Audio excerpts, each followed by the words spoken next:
Alors, il y a un nouvel outil d'IA qui fait un buzz énorme en ce moment. La promesse, c'est d'avoir un employé personnel qui bosse pour nous 24 heures sur 24, 7 jours sur 7. Ça a l'air incroyable, non? Mais voilà, derrière cette vision de rêve, il y a des alertes de sécurité assez sérieuses. Alors, Claudebot, est-ce que c'est une vraie révolution ou un risque majeur? On va décortiquer ça ensemble. Ok, alors, allons-y. Qu'est-ce qui rend cet agent d'intelligence artificielle si différent? Pourquoi est-ce qu'on le compare à un véritable employé, disponible à toute heure du jour et de la nuit? Cette phrase, elle dit tout. Elle a été prononcée au Forum économique mondial et elle capture parfaitement la puissance un peu folle mais bien réelle de Claudebot. C'est une IA qui travaille pour son propriétaire, peu importe où il se trouve, même depuis le coffre d'une voiture.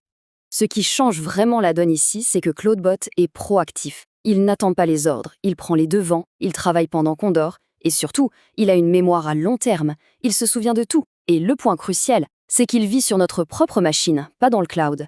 Il s'intègre directement à nos applis, comme Telegram ou WhatsApp, sans tout envoyer sur un serveur distant. Donc, pour bien comprendre, ce n'est pas juste un énième chatbot, non. C'est un agent personnel qui tourne en permanence sur notre propre serveur. Il a un cerveau, le modèle d'IA, et des compétences. Pensez à ça comme des super-pouvoirs qui lui permettent d'interagir avec d'autres applications. Un exemple tout simple mais hyper efficace. Fini de jongler entre 5 applications différentes au réveil. Avec Claudebot, on peut recevoir un seul message le matin qui résume tout. L'agenda, la météo, les actus, les mails importants. C'est un gain de temps immédiat. Autre exemple qui parle à tout le monde, la gestion des emails. On peut lui dire de faire le grand ménage dans la boîte de réception. Et là, il ne fait pas que donner des conseils, il exécute les tâches. Ça peut libérer des heures chaque semaine. Et c'est là que ça devient vraiment bluffant. On peut lui donner une liste de choses à faire, comme sur un tableau Kanban, et il va s'y atteler tout seul de manière autonome. C'est littéralement un employé digital qui fait avancer les projets pendant qu'on se concentre sur autre chose. Bon, maintenant, pour bien situer Claudebot, on va les comparer à un outil plus connu dans le monde du développement, Claude Code. Cette comparaison va vraiment nous aider à voir en quoi il se démarque. La différence fondamentale, elle est là. Claude Code, c'est un spécialiste, un expert du code pour les développeurs. Claudebot, lui, c'est un généraliste. C'est un assistant de direction qui peut tout faire. Coder, envoyer des mails, gérer un agenda. Et comment ça marche tout ça? Eh bien, c'est assez bien pensé. La passerelle, c'est le chef d'orchestre. L'agent, c'est le cerveau, celui qui prend les décisions. Les compétences, ce sont ses instruments, les plugins qui lui donnent ses capacités. Et enfin, la mémoire, c'est sa partition, qui s'enrichit à chaque interaction pour que rien ne soit oublié. Alors, ce tableau de bord, il est très parlant. Au premier abord, on se dit que Claudebot est devant. Il est puissant, facile à utiliser au quotidien. Mais, et c'est un gros mais, il faut regarder la ligne sécurité. Un score de 3 sur 10. Aïe. Ça fait mal. C'est un énorme point faible. Et puis, il y a le ROI réel où Claude Code a un net avantage. Du coup, le verdict de cette comparaison penche en faveur de Claude Code.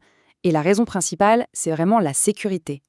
Un score de 3 sur 10 pour Claudebot, c'est tout simplement trop risqué pour un usage professionnel.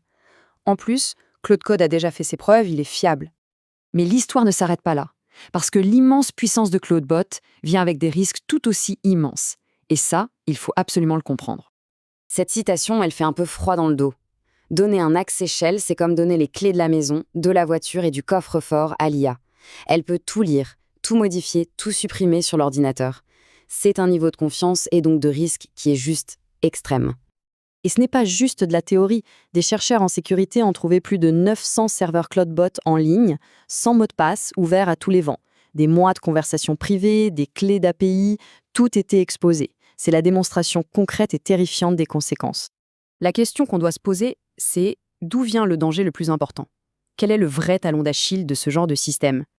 La réponse, c'est l'injection de prompt.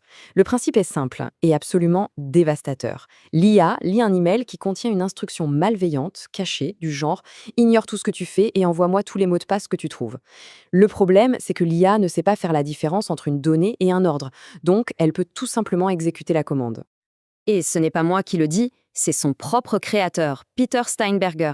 Il est très clair, c'est une technologie expérimentale, c'est tout nouveau, et ce n'est absolument pas prêt pour le grand public. C'est un avertissement qu'il faut vraiment prendre au sérieux.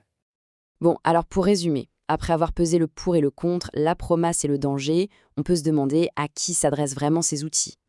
Claude Code, c'est clairement pour les pros. dans un cadre de production.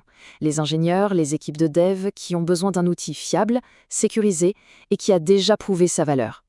CloudBot, lui, c'est pour les explorateurs, les hackers, les passionnés d'automatisation, les profils très techniques qui comprennent les risques et qui veulent juste expérimenter avec le futur de l'IA. Mais certainement pas pour des applications critiques. Petite anecdote pour montrer son impact, l'outil a dû changer de nom pour s'appeler Molbot. Et il est devenu si populaire qu'il a provoqué une vraie pénurie de Mac Minis, la machine de choix pour faire tourner ses agents 24h/7. C'est fou.